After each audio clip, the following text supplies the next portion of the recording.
Call the meeting to order for Planning, Zoning, Agricultural Committee for Wednesday, April 17th. Could we get a roll call, please, Kelly? Mr. Featherling? Here. Mr. Miller? Here. Ms. Weber? Mr. Long? Present. Mr. Swanson? Present. Mr. Eckhoff? Ms. Foster? Ms. Andrade? Mr. Ashcraft? Mr. Scanlon? Ms. Turner? Present. Mr. Wheeler? Mr. Alexander Hildebrand? Present. We have a quorum. Thank you. We have Mr. Swanson on Zoom. Joe? Oh. Yes.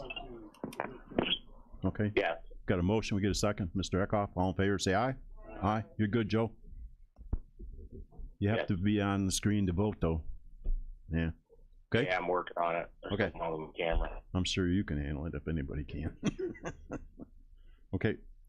We have any public comment today? I don't have any. Yes, sir.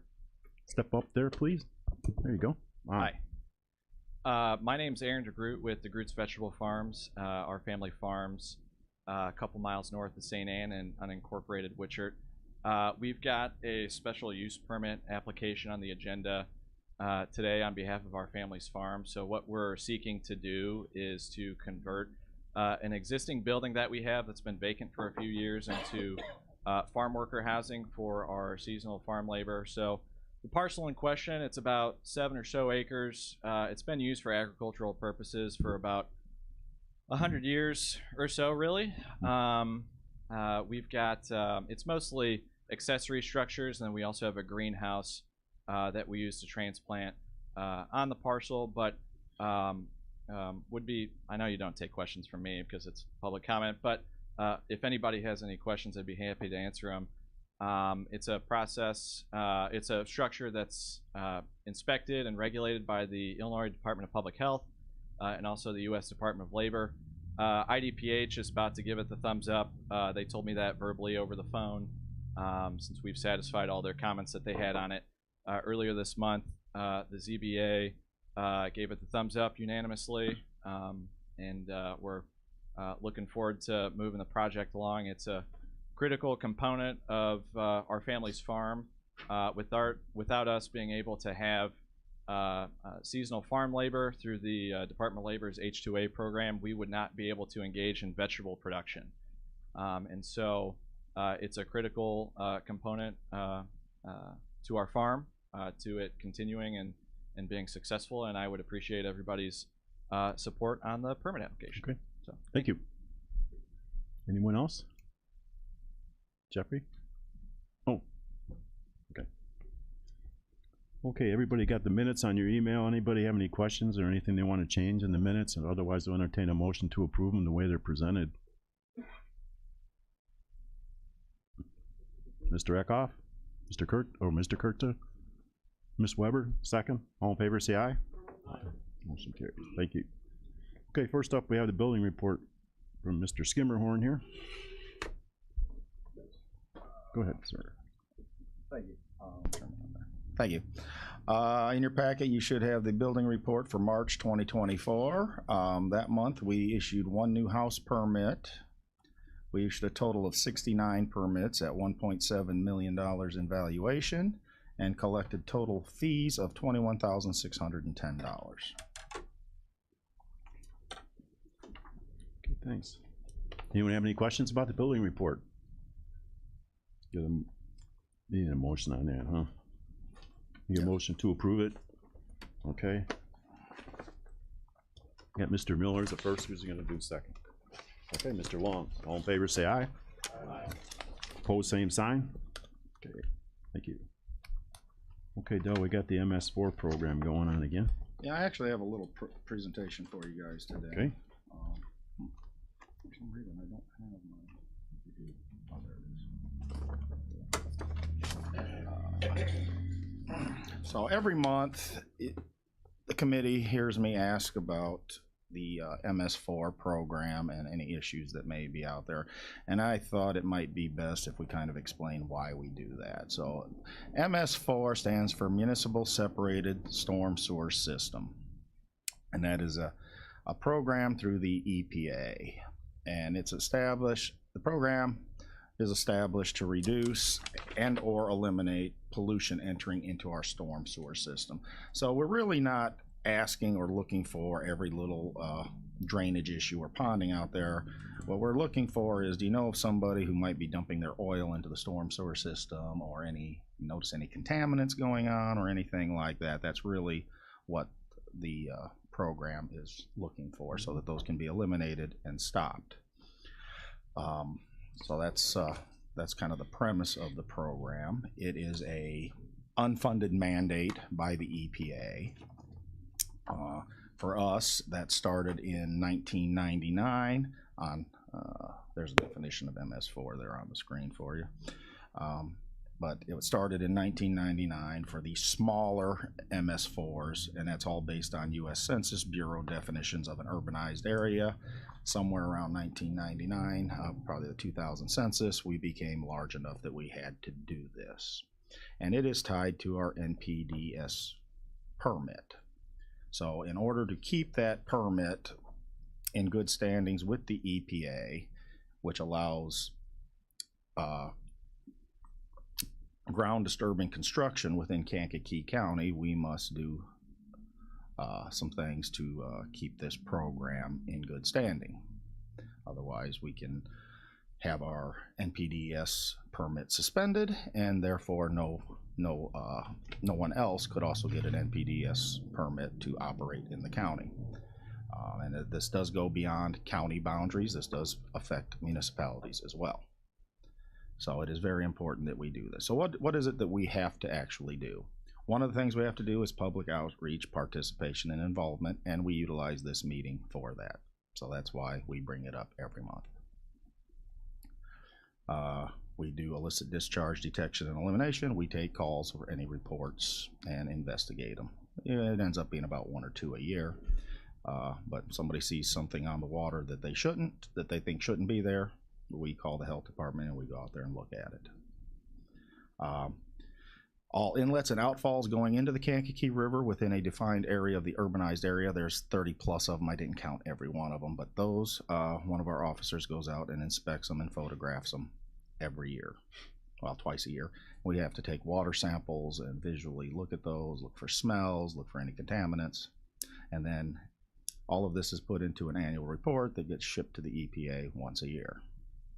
And we also do the management, which is issue stormwater permits. We keep records, we maintain that annual report, and maintain all of our documents online. The last time we were under review, we had forgotten to put a few of our reports on the website, and we got dinged for that a little bit. But so we are regularly putting those on there, and we also got dinged for not having the public outreach, so that's why we bring it up at the meetings.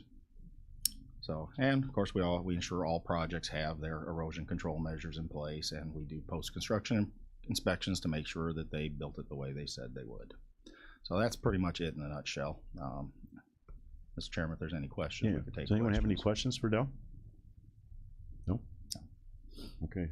Sorry, Del, no questions. Okay. Okay. But you're going to do the next one. You're going to get some questions, okay? All We're going to do ICC Future of Gas discussion. Yes.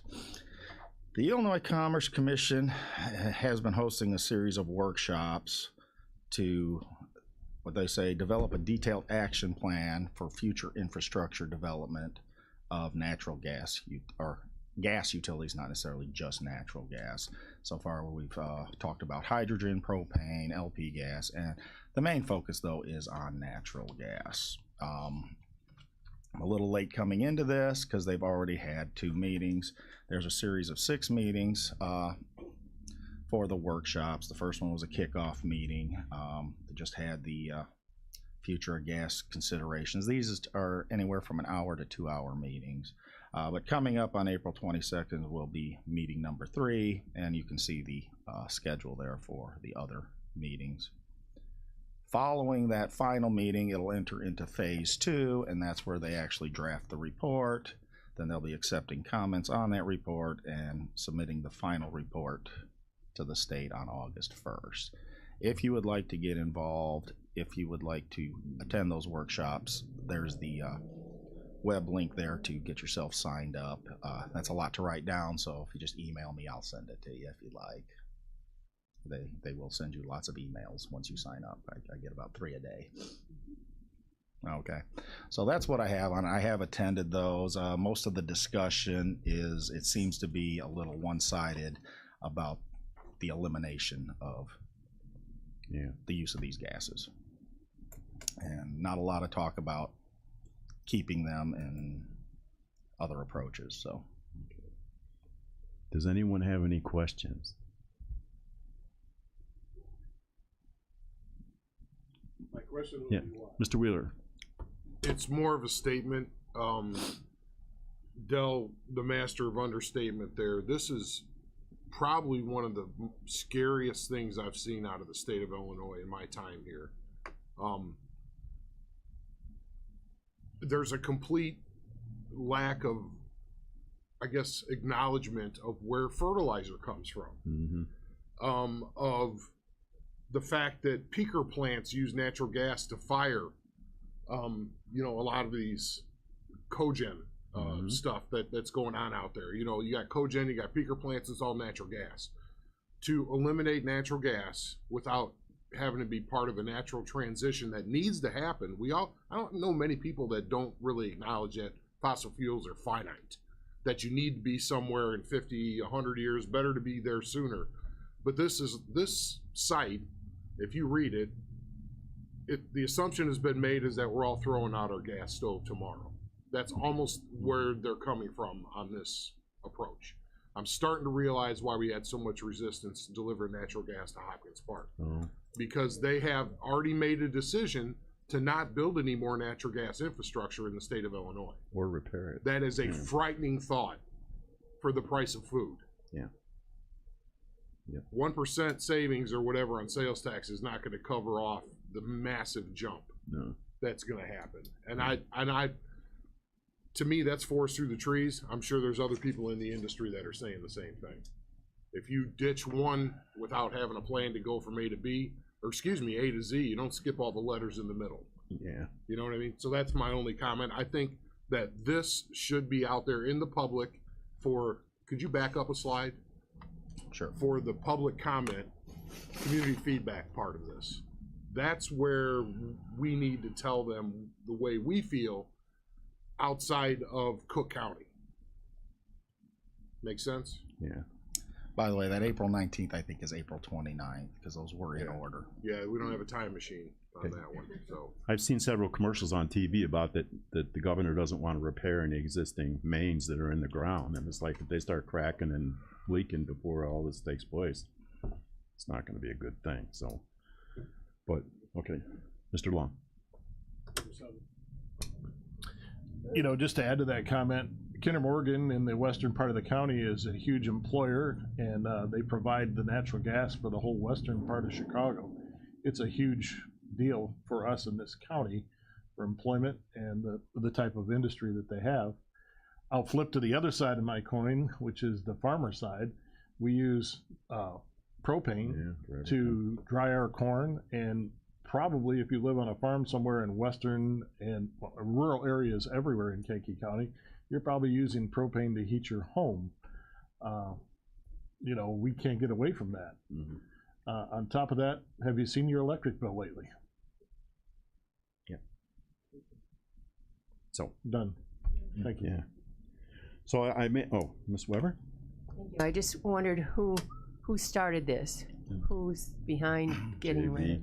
Well, Sure. it's the Illinois Commerce Commission that is putting on these workshops. I can only assume that probably the governor gave them their marching orders, but that's speculation. So, Yeah. Okay. Anyone else? Okay, Mr. Wheeler. Just the other thing I forgot, and this is really just as important as everything else. If you have cogen fired by natural gas, you get rid of the gas part, the electrical grid cannot support what the drain is going to be. It can't even support charging your cars in a neighborhood. How can it support replacing natural gas? Yeah.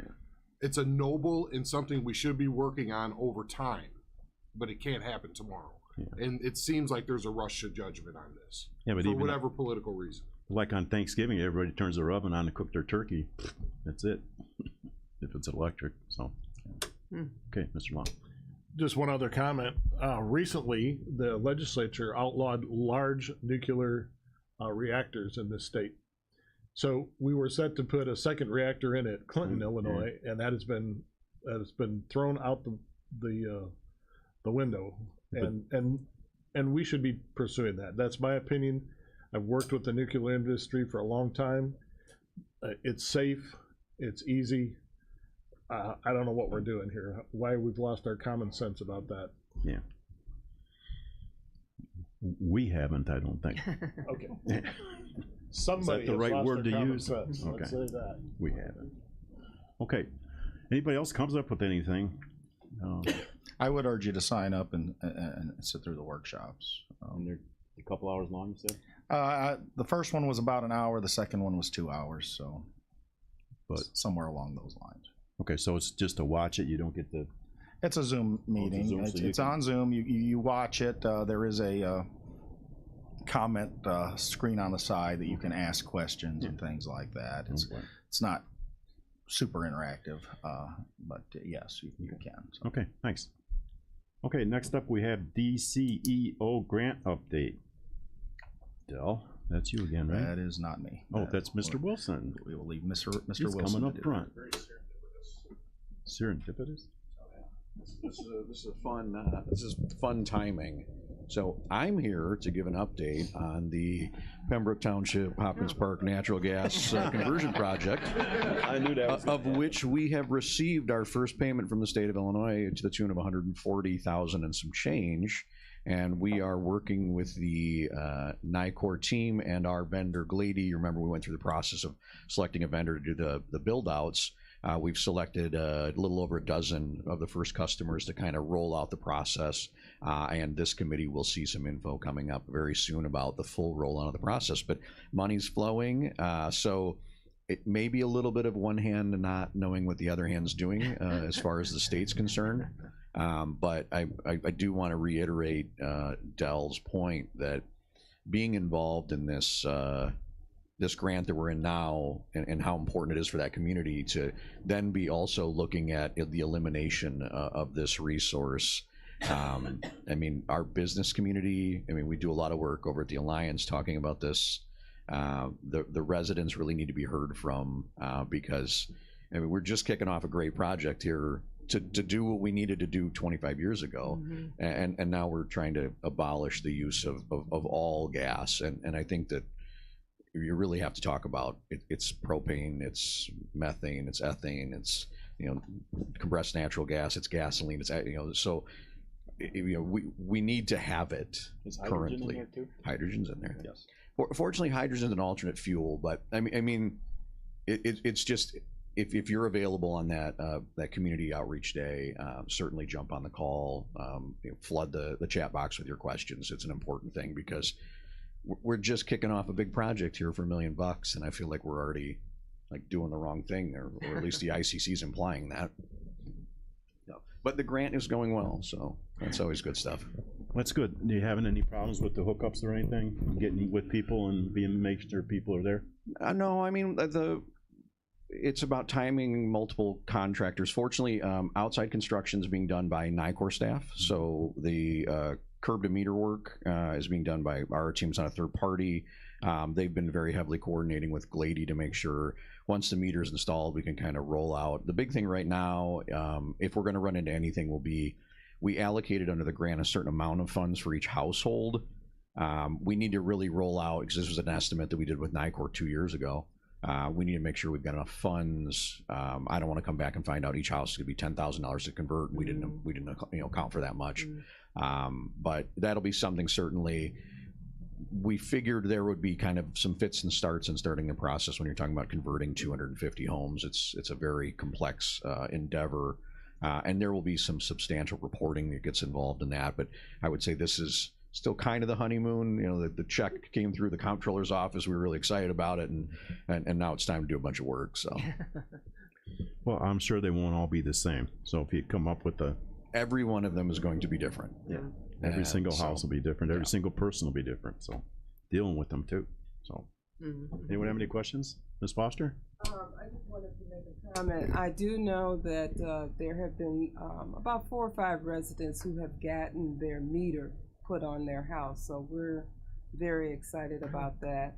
And back to this other point, there's a small group of people in the legislature who are just against this natural gas, against the natural gas project.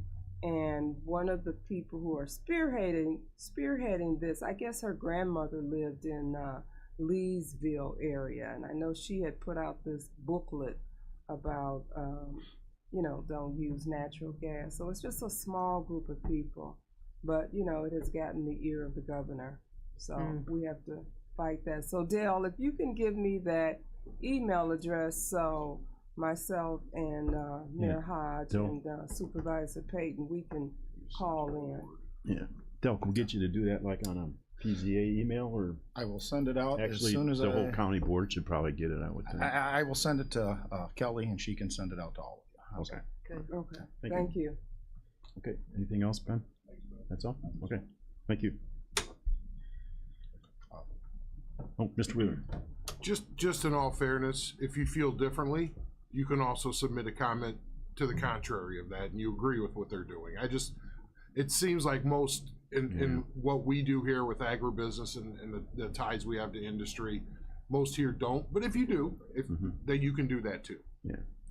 I can see where in Cook County would matter, because there's like 1 million stoves there, but we're out here, we don't have 1 million stoves in Kankakee County, so furnaces. The Zoom workshops have hundreds of people in them, so there are lots of comments, both directions. Okay, good. Okay, something for us to work on, Del.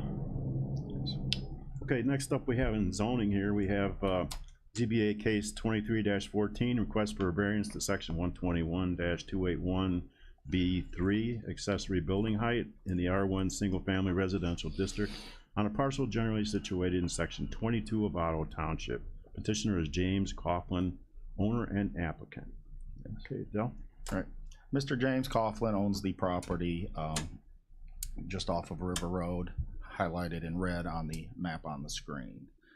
It's rental property. He purchased it about a year ago, has remodeled the house and rents that out, wants to build a 100 by 60 pole barn behind the house in that location. Applied for his building permit. Upon review, we determined that his plans were for a 29'7" tall building. The property zoned R1 single family residential, which limits all accessory structures to be no higher than 22 feet in that district. At that time, at the time of application, he was applying for a pole barn that was used for personal storage with a gravel floor. The zoning application stated that he needed the pole barn so his children can play volleyball in it. When asked if he was going to change his application, he said that wouldn't happen for a couple of years, so he would come back later on that. There's no bathrooms in it, so the Coughlins themselves live about a quarter mile away from this. So it went to public hearing. What was the date of the public hearing? On the 11th of this month. And zoning board found that there was no hardship, that a hardship did not exist, and voted 5-0 to recommend denial. So. Okay, Mr. Wheeler. I'd like to make the motion to affirm ZBA's finding and a motion to deny. Okay, get a second? Okay, Ms. Andrade? All in favor say aye, right? Oh, sorry, Ms. Weber, sorry. I think my question is, the motion is to deny the building or to deny it being that tall? Deny the variance. The variance. What's before you today is the variance. Yeah. So to vary the building from 22 feet to 29 feet. that's all. That is it. No comment on building a building if they meet the requirements. Okay. He can go 22 feet if he Okay, wants to. that's good to know. Pretty simple. There. Okay. All in favor say aye. Aye. Opposed? Same sign? Okay. No opposed. Okay. Thank you. Okay, next up, we have ZBA case 24-01, request for a text amendment in the county code, sections 121-146, to add adaptive reuses as a special use permit in an R1 single-family residential district. Okay, this is petitioner is Kankakee County, so, yes. Okay, Del? This is an amendment to the ordinance itself. Several years ago, we came up with the idea of utilizing adaptive reuse as an option for property owners in the agricultural district that had buildings that weren't your normal agricultural building and didn't really fit into the agricultural district, but for whatever reason were permitted uses. Think a feed store or an old school or a church that, you know, when they're no longer used for that purpose and the owner wants to sell them, they have a difficult time selling them because nobody wants to reopen a church, a school, or a feed store. So there's really two choices at that point. They can tear them down, and a lot of times these buildings are in great shape and it would really be a loss to tear them down, or they apply for a different type of zoning. Take an example like a feed store, and they want to open it up into some other type of store, would need commercial zoning. It's not good for the county board to have commercial zoning out there, spot zoning all over the county. So we came up with adaptive reuse as a way to allow that building to continue to be used, but yet give the county board control over how it could be used. So it could really be used for anything that they wanted to present it to the county board, as they can get the county board approval, which is really proving that they're not harming the neighborhood, creating nuisances or traffic issues. So we've had some limited success with that, but we also realize that we have the same issue in the residential district. Mm-hmm. There's schools, churches, daycare centers, various other things that are permitted uses, but don't really convert themselves back over to a single family use very well. So we thought it would be a great idea if we ported that same language over to the R1 district to give that option there. The Zoning Board of Appeals heard this on, I think it was the 11th as well, and they voted 5-0 to recommend approval. Okay. Anyone have any questions? Okay, Ms. Weber?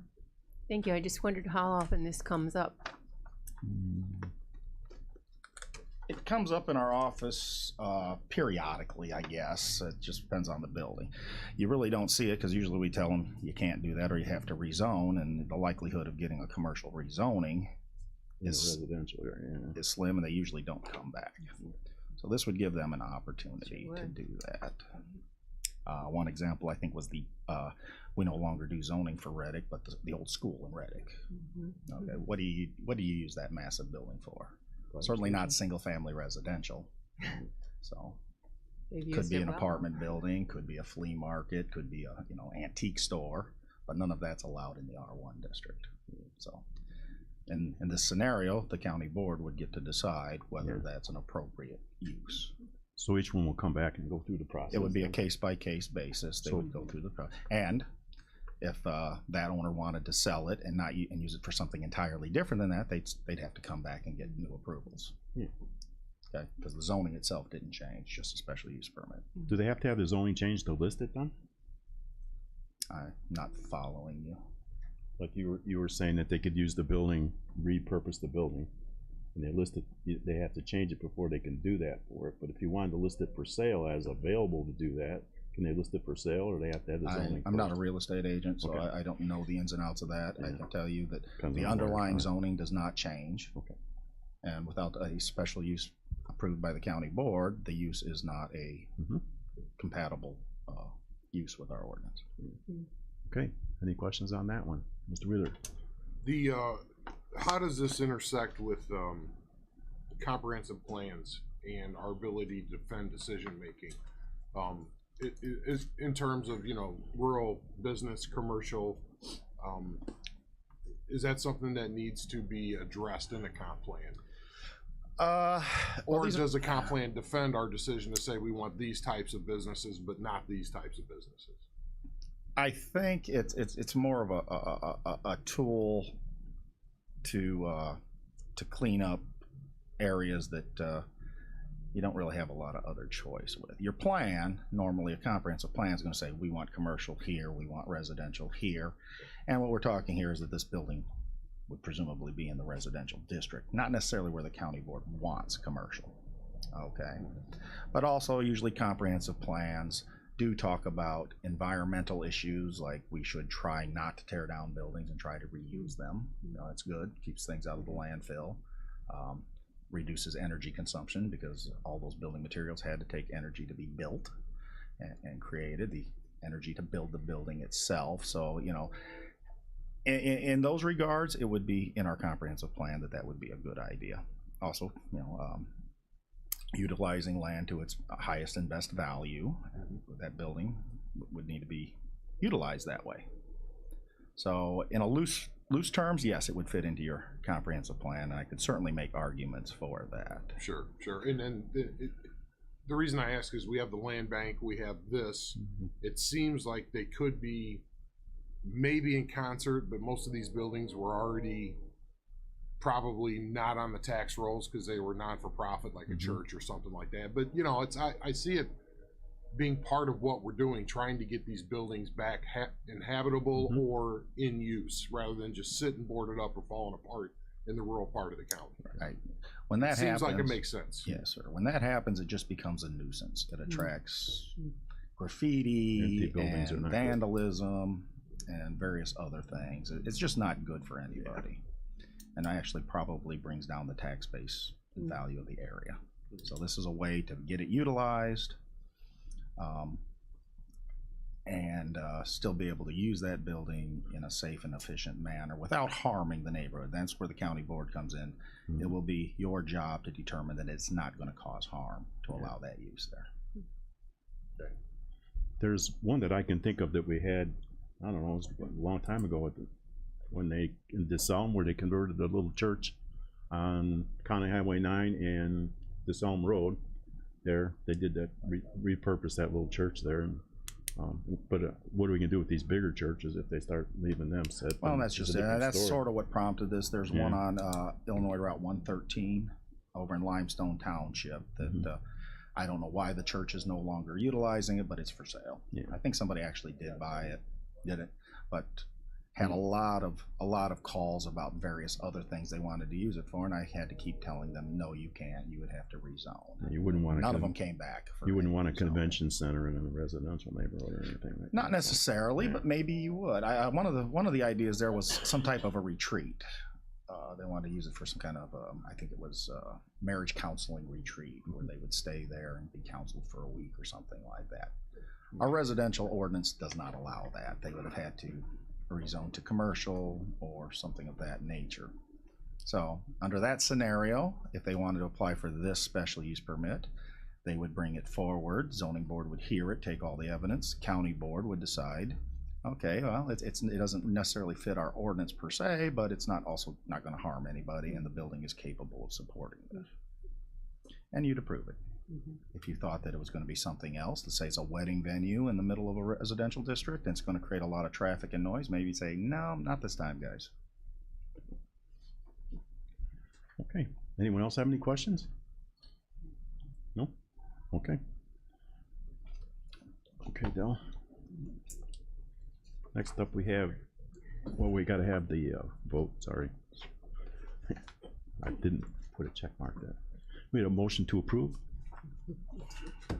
Anybody want to make Anybody want to make it? Okay, Ms. Weber, first and second by Mr. Long. All in favor, say aye. Aye. Opposed, same sign. Okay, thank you. Okay, next up is ZBA case 24-03, request for a special use permit number 3 for a boarding house in the R1 Single Family Residential District on a parcel generally situated in section 27 of St. Anne Township. The petitioner of DeGroots Vegetable Farms, property owner and applicant. Okay, Mr.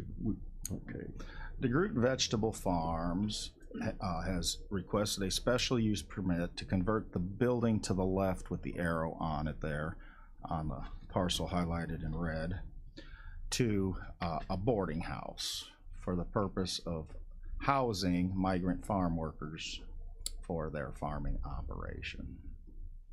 I believe it's somewhere around 28 or 30 people will be housed there.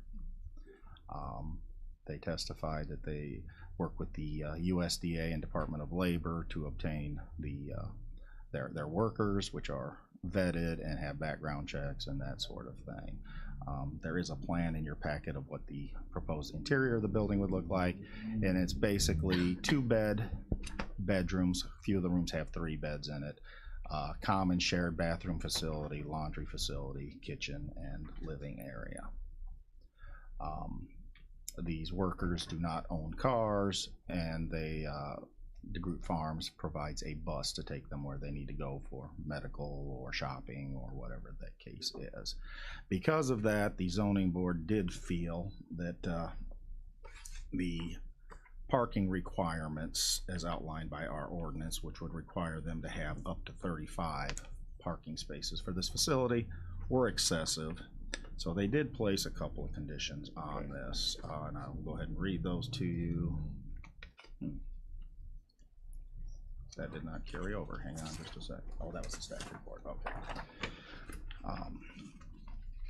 One was that the boarding house shall be used only for the purpose of housing migrant workers that are employed by DeGroot Vegetable Farms and shall not be utilized as rental housing or short-term rental housing for the general public.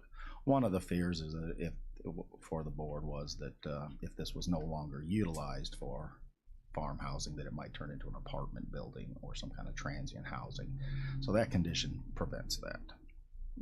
And number 2, based on testimony that the occupants of the building are provided transportation, the board recommends that the parking requirements listed in the Kankakee County zoning ordinance be waived, with the exception of any required handicap ADA parking requirements. The board had no authority to waive ADA parking requirements. So that's where we're at on it. The zoning board voted 5-0 to approve with these listed conditions. Okay, Mr. Wheeler. I would make the motion to approve with one of the 2 conditions. The one condition that I don't agree with, I think the whole lot should be paved. I think to force people into, if you're a documented worker, you can have a driver's license in Illinois. So to limit their ability to have access to a vehicle seems like indentured servitude to me. So I will not be supporting anything other than, so I'll make the motion, but they have to pave the lot for more than the ADA spots. So the motion is to approve with the first condition, but not the second. But it has to be a full paved lot per the number of spaces required by the code. If you remove the condition, then the presumption is that they must follow all aspects. Exactly. Thank you for that. Thank you. And if somebody wants to amend that, they can. Okay. Mr. Cogman's coming up to the mic here. I just wanted to point out to the committee that we've got a recent case out of Woodford County, fairly recent, in which when the ZBA rules, that's the fact-finding body. That is the where these things come up. That for the board, for the committee to either take testimony or to change that conditions, that in fact oversteps the powers of this particular committee. That what you need to do is that if you want to send it back to the ZBA, you can do that. However, since it comes up with this particular provision, that what you should be doing is ruling on what the ZBA did, because there's been no testimony before the board, there's been nothing done. That was all done at the ZBA, and the Woodford County case indicates that to do otherwise would be a violation of due process. Okay, thanks. So I believe, John, if I understand you correctly, that this committee has 2 choices. Either agree with the zoning board and move it forward to the county board, or send it back to the zoning board for more deliberation. That'd be correct. Okay, Mr. Wheeler, go ahead. I have a question for the state's attorney. Sure. The Woodford County situation also found that public comment was also a violation regarding these cases. That is considered testimony. Does that stand as well? Well, taking public comment as far as deciding on what you're going to do, that would, the Woodford County case, they took the public comment and then they varied their decisions based on that public comment, like it was taking new evidence, for want of a better term. And so that there is an allowance for public comment. Somebody that comes in and wants to state that, hey, I'm asking you to support what the board previously did, that would not violate anything. It's impossible to unhear something though. Yeah. Well, all right, my motion will be changed and I'll withdraw my motion. Okay. I'll see if we get a second for it. So we had a motion withdrawn, Kelly. Okay. Del, these people are not supposed to have cars and stuff. I don't know. It's gravel all around there and everything. I don't know if we really need to do that kind of stuff here. I didn't say they're not supposed to have cars. Yeah. What I said was, Well, I mean, the testimony yeah. stated that transportation was provided for them and that they would not have cars. Yeah, they don't need the car. I don't know that they're not prevented from having cars. As Mr. Wheeler stated, they can have a driver's license in Illinois, so they probably can buy cars. Mm-hmm. Now, whether they house them at this location would be up to the property owner, the DeGroot Family Vegetable Farms. But no, I did not say they could not have cars. They certainly probably could have cars. I'm just telling you the testimony was that they would not have cars at this location. Okay, that was a slip of a word. So, okay. Anyone else have any questions? We get a motion to approve or deny. Okay, Mr. Miller, Mr. Eckhoff, second. motion to approve. Second, Mr. Eckhoff. All in favor, say aye. Aye. Aye. Opposed, same sign. Aye. Aye. One nay. Roll call. Roll call. Want a roll call now? Yeah. Okay. Mr. Featherling, Aye. Mr. Miller, Ms. Weber, Mr. Long, Mr. Swanson, Aye. Mr. Eckhoff, Ms. Foster, Ms. Andrade, Ms. Turner, Mr. Wheeler. Motion carries. Okay. Thank you. Okay, Del. We're good there, right? Okay. Zoning Board of Appeals structure. I think we talked a little bit about this last meeting. We may have. Yeah. I don't know if everyone's aware of it, and I think we may have solved most of the problem for now with that new appointment that the county board made to the Zoning Board of Appeals, giving us a full complement of membership. But I had already put this together, and I think it's good information for the county board to know, at least for the future, how our zoning board is structured and other ways that we could structure it if the board chose to. So that's what I have before you today. We currently have a 7-member board. The membership is Dave DeYoung as chairman, Willie Ames as vice chair, Beth Scanlon, Brett Herod, Brian Porter, Mike Manow, and Richard Bilek was the new appointee. And you can see the townships they come from highlighted in red there. At their time of appointment, we cannot have more than 1 member per township. So that is our current structure of our ZBA.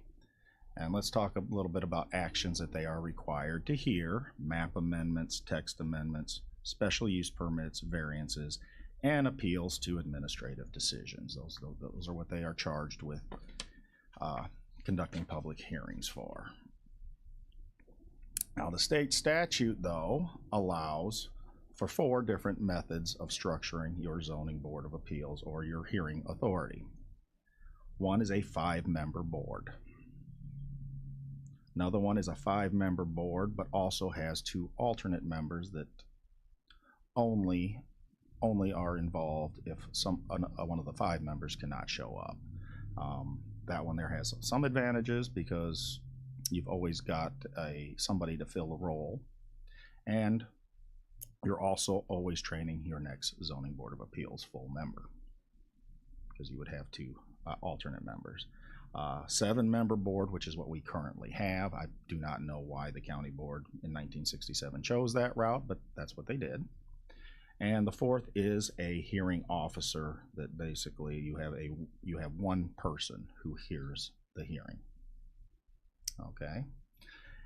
And I've done some research on it.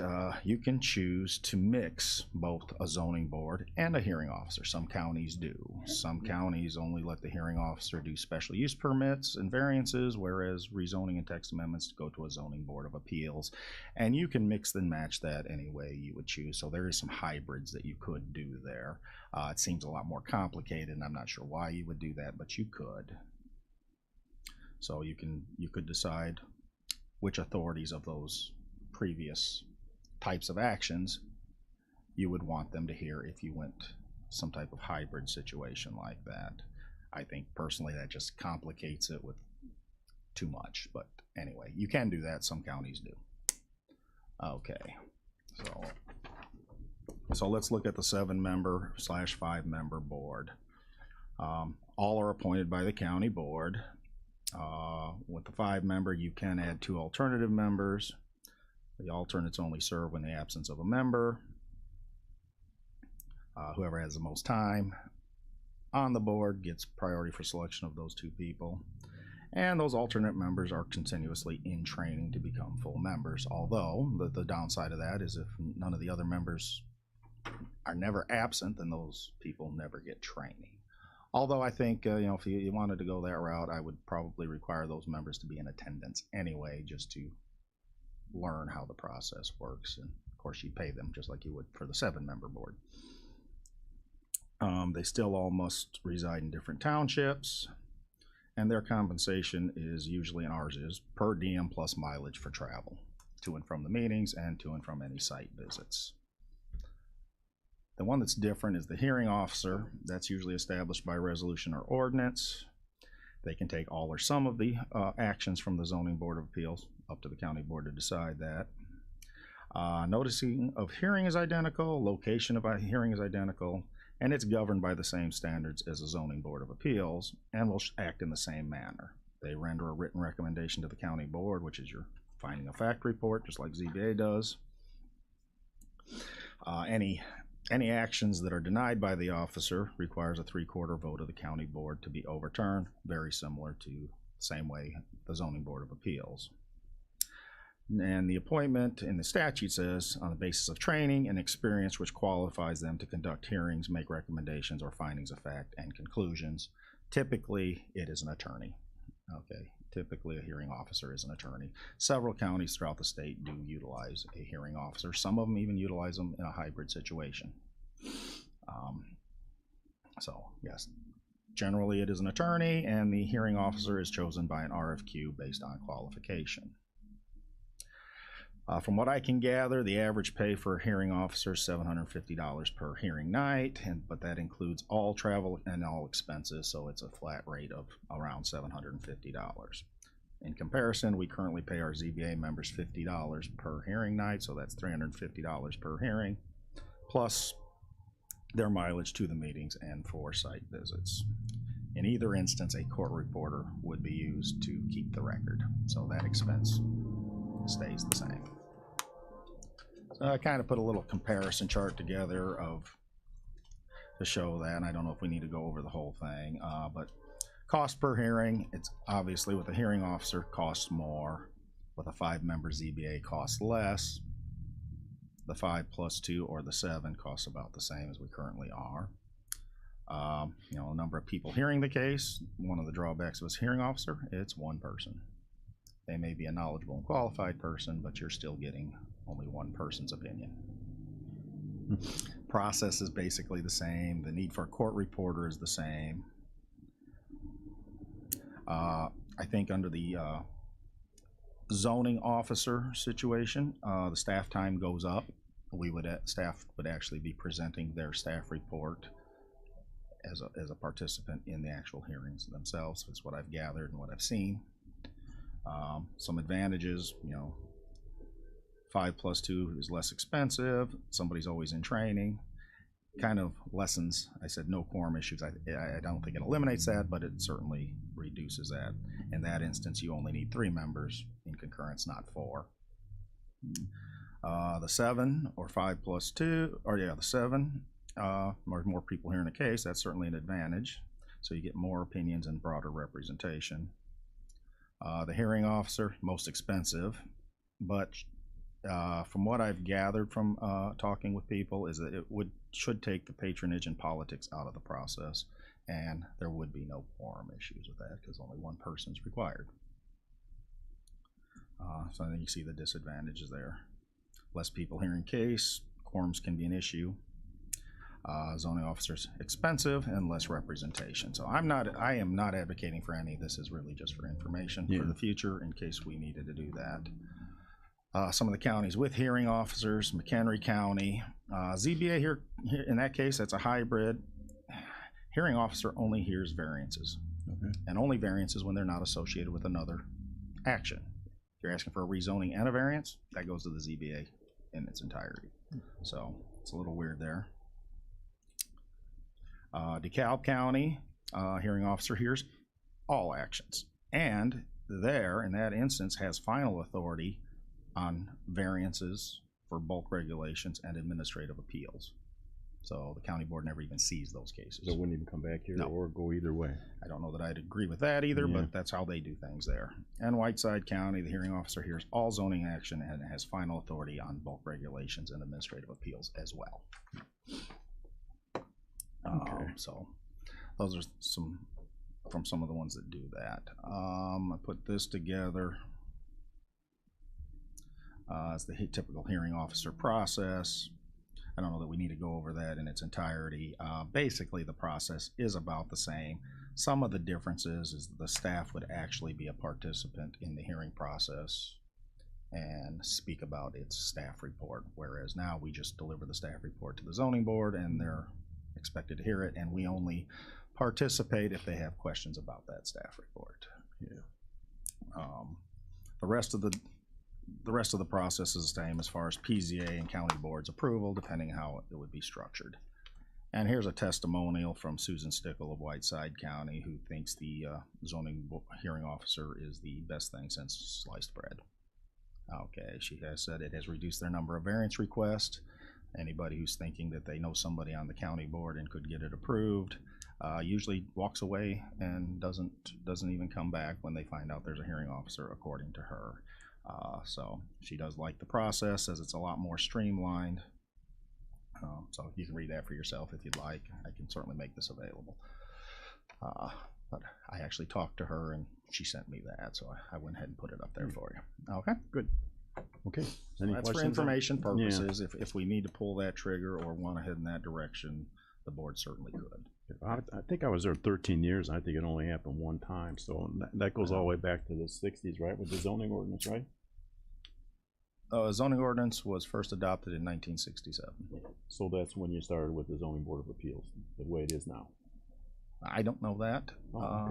We started with a zoning board of appeals in 1967. I do not know that it was structured exactly the same way it is now. Oh, okay. I guess I could find out, but I do not know that currently.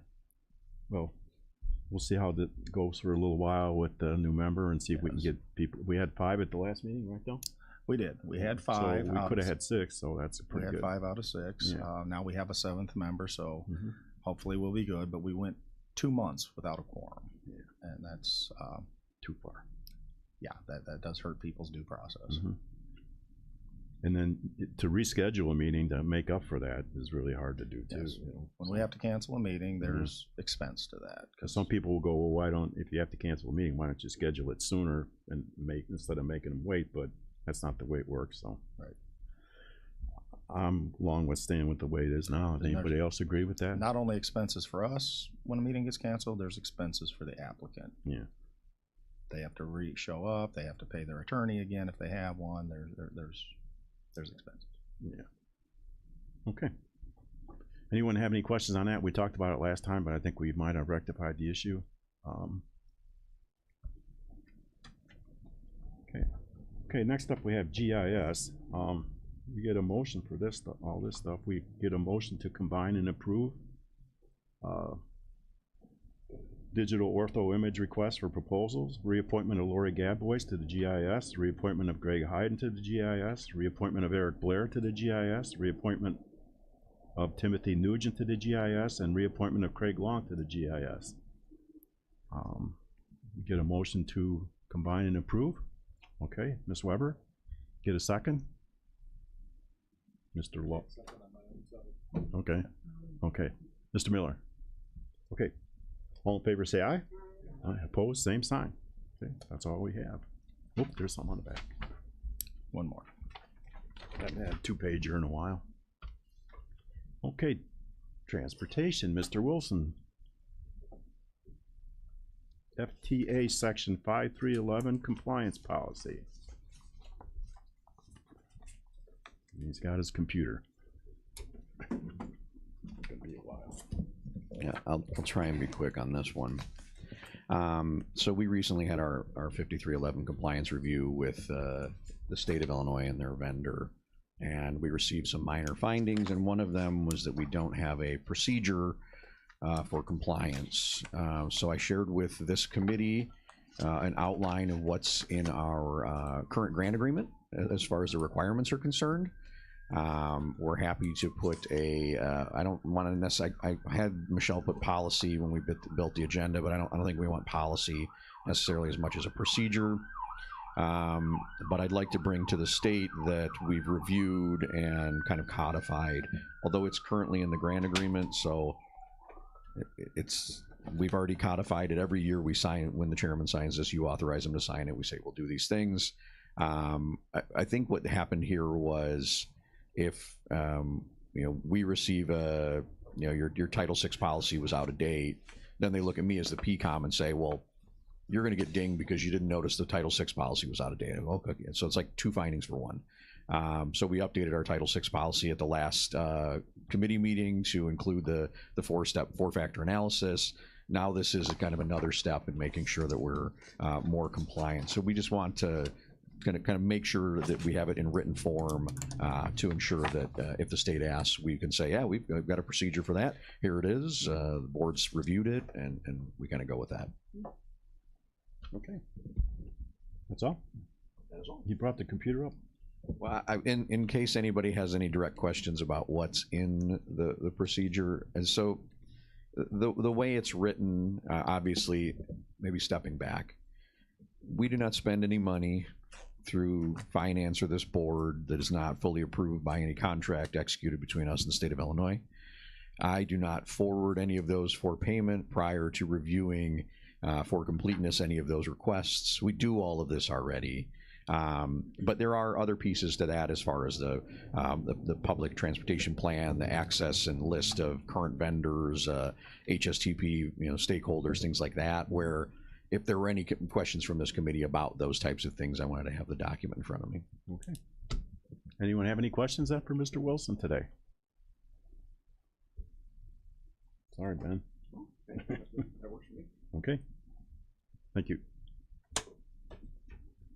Okay, anything under old business here? Okay, Mr. Wheeler. Thank you. In light of the Woodford County comments from the state's attorney, I think we need to request an opinion because we just changed long-standing procedure within this committee on a ruling out of a downstate court. When I'm pretty sure there's other rulings that went the other direction from other counties. So I think Ford County had just the opposite situation, but it played out the same way. There was a disagreement between the ZBA, PZA, and the county board. And so I think we need to really get into the bottom of this because I've often been very concerned about people being able to walk into the microphone and say whatever they want in front of the committee, and you cannot unhear, i.e. some things like the solar panels are going to cook all the birds flying over the top of them. Now, that's just a ridiculous example, but that's something that we heard in this room. That's actual testimony. That's not public comment. Or they referred to studies from certain areas that had not been brought up in testimony in ZBA. Okay, so I do think we need an answer on that. We have to have public comment. Maybe it comes at the end of the meeting, if that's what it has to be. I think we need a new procedure. And that's just a recommendation to this board because we're starting to get off of what we have always done procedurally, and it happened today. Okay, but we always could put, I thought we were doing restrictions here if we thought we needed to add something. I thought we had been doing that in the past. I'd have to think about it real hard, but have we done that in the past, though? Yes, we have. That's what I thought. So like adding lights and you know, paving, handicap spots and washrooms and things like that we've done here. Well, so. I'm not concerned. I just think we Yeah. need to really take a hard look at that. And when is precedent set? Mhm. Is it set at the appellate level? Or is it one ruling could come out of 108 or 102 different counties, Mhm. 102 different ways? Yeah. Okay. Anyone have any? Okay, Ms. Andrade? Do we have any update on what's going on with the land bank? You have a mic there? Yeah. I think it. Oh, okay. Do we have an update on what's going on with the land bank? That would be Delbert. No, actually, it wouldn't be. I have no involvement with the Oh, land okay. bank, so I couldn't update you on that. Okay. We can come up with any questions you might have and we'll get some answers for you. Okay. Maybe invite them here to make a presentation of what they were doing, Yeah. because I believe maybe they're gonna be asking us for more money. I'm hearing things. So I think that maybe it might be, the committee could request a report, whether it's in person or, I don't know. So, okay. We have a gentleman downstairs, so I'm sure that I don't know if we can contact him and have him come and give you an update on it at the next meeting if you'd like. You want to do that? It'd be interesting to know. It's been about a year or so since we had anything. Okay. Okay. Okay. You're way over there. Mr. Alexander. Yeah, I would like them to come to next month's meeting and give us an update and report on what they've been doing so we could gather all that information. Okay. We'll do that, Del? I'll see what I can do. Who would do that? I guess I talked to Andy about getting that done. He works on the fourth floor there, right? He has an office in my office on the second floor. Okay. Providing him office space and use of a copier is my involvement with that program. I didn't know if he was part of your management or not. And If you would like to reach out, Mr. Chairman, to the chair of their board, Lisa Sanford, that might be appropriate. You can call her. Okay.